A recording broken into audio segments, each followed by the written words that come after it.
Hello, Marc Ostwald from ADM Investor Services International.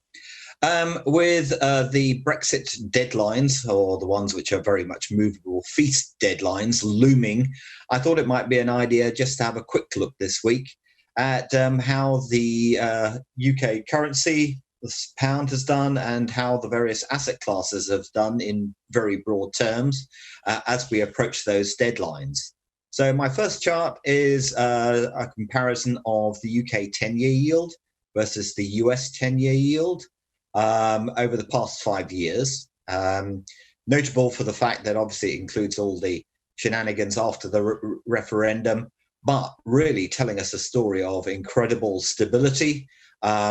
Basically, UK yields have tracked the US ones, but in a much less volatile fashion and in a much narrower range than the US. So quite remarkable, fairly impervious to Brexit, one would say.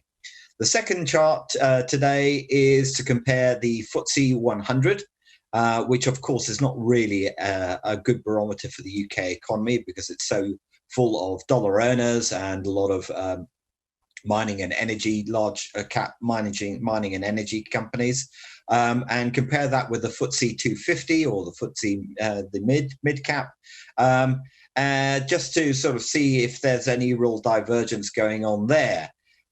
Well, first of all, it is obviously, this is only over the past year, I should add. First of all, it's noticeable that basically they have been largely tracking each other.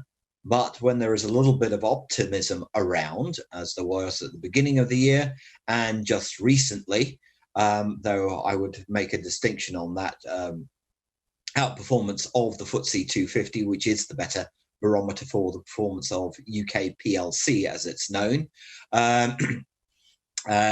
So it's clearly underperformed most other markets. The US has been busy making new highs. The FTSE, both the 250 and the 100, are still well below the levels that we reached back in January, February.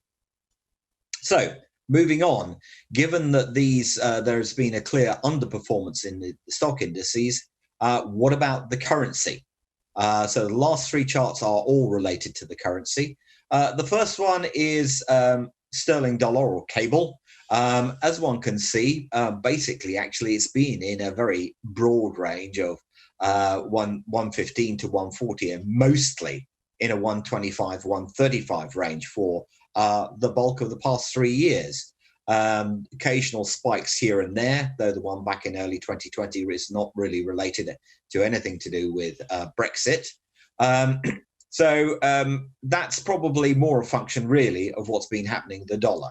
So probably the better barometer of sentiment towards the pound is indeed the euro-sterling rate. But again here, yes, the pound lost a lot of ground back in 2016, immediately post the referendum.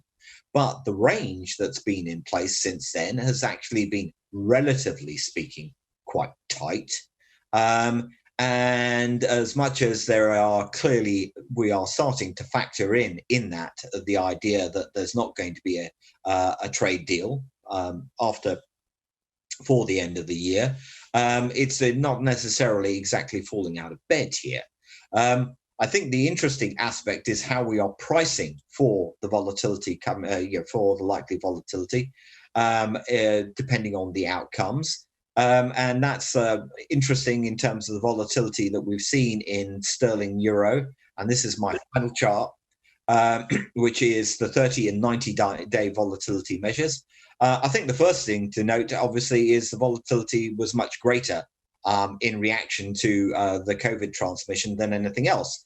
And that's probably a good note to conclude on in respect of Brexit.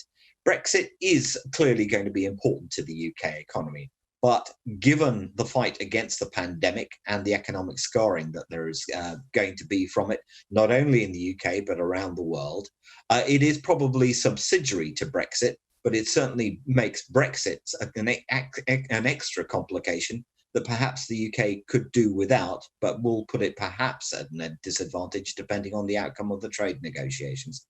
Those are the thoughts for this week.